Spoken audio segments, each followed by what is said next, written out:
Wah, wah. I would be dead. I wouldn't make it. I wouldn't make it out. Ba-doop.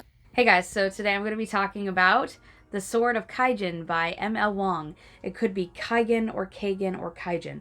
If you know how to pronounce it, let me know, because I'm honestly not sure. This book is on my top... Train?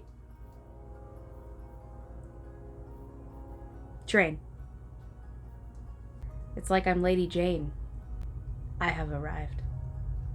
5 favorite novels of 2021.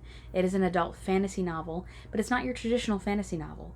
It is Japanese inspired, sort of like ancient, not ancient, but older civilization inspired, but also with a new agey tech perspective. So let's get into what the book is about. The book takes place in a very small piece of land in this country called Kaigen, or the Sword of Kaijin, and the people who live in this land are living by these old world values when the rest of the world around them is living a very technologically advanced lifestyle. And in this land, people are very, very, very devout to their emperor, and they pride themselves on being warriors, like swords and stuff. Where's my sword? Haha, there's my sword. It's there. It's a prop. It doesn't work. Wow. No. Okay. All the male inhabitants pride themselves on being strong, fierce warriors ready to defend. But it's a time of peace, so there's not a lot of fighting going on. That is where our 2 main characters come in, Misaki and Mamoru. Mamoru is a 14-year-old boy that, although he's living in peacetime, he wants to be a warrior. He wants to defend, but it's kind of a dream for him, kind of a vision. He doesn't understand war and how it works in a physical sense, and how dangerous it could be, and how heartbreaking, and how bloody. Misaki, Mamoru's mother, is everything she's supposed to be in this town. They come from a prominent family, her and Mamoru, so she is the upstanding wife that is a subservient to her husband, and a mother to 4 children, Mamoru being the oldest.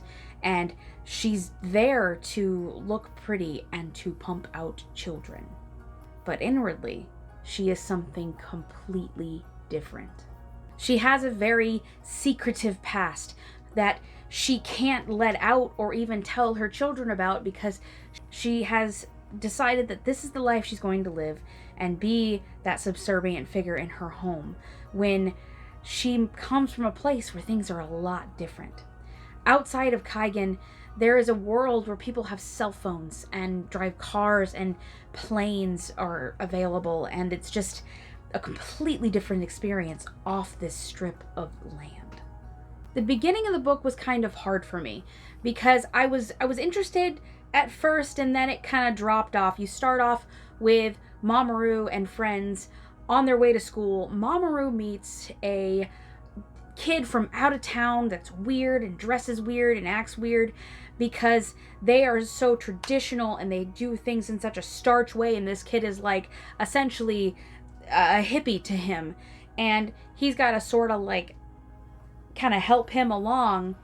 And then they kind of get in trouble together, and they end up doing a lot of talking, as well as getting into even more physical danger. But while they're together, this kid from out of town is giving him all this information that is contradictory to what he was taught in school about the world around them and the different races and people. Another really cool aspect of this story is that there's magic, and it's elemental magic, which is one of my favorite magics ever to read about or to watch in movies, like Avatar: The Last Airbender type stuff, which is just like so good. Within the first 4 chapters, Mamoru is second guessing everything that he has ever been told.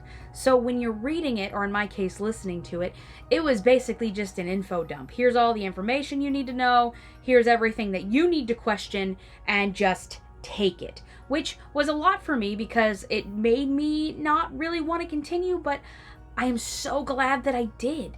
This book has so much action, and it is written so vividly. I'm one of those people that I don't really enjoy action movies or action books unless there's a very good story to go along with all the crazy action scenes, and this definitely has that. And when I say vivid, there are some really, really, really vivid scenes that have to do with violence and bleeding and just death in general. So if that's not something you can handle, I wouldn't read this. Most of the action happens toward the middle of the book, and after that, it's the consequences to all that action that just happened. The last chapter is what gets a lot of people that I know that have read this book. It's either they really liked it or they really didn't, and they didn't think it needed to be there. At first I didn't like it, and then I liked it, and then I didn't like it, and now I'm like, well, without it, there's a lot of questions that I would have to be asking. So at this point, I'm gonna say that I'm glad that it was there, but I will tell you, it went from action to, it's kind of like a car going fast and then slowing down to a stop sign, and that's it. It felt almost like the author was setting you up for more, but this is a standalone. That's all you get. Normally in my book reviews, I do a pros and cons list at the end. And my only con that I can think of is what I said earlier with everything being an info dump, and it was kind of much for me. So I'm going to leave you with this. There's an elemental magic system that is just everything. The story has a lot of depth, and just every character is so beautifully flawed, and they feel like they're real when you read them. And I loved it, and I want you to read it. Thank you for watching my video. I really appreciate it. Leave comments down below. Like and subscribe if you'd like, and I'll see you later. Bye.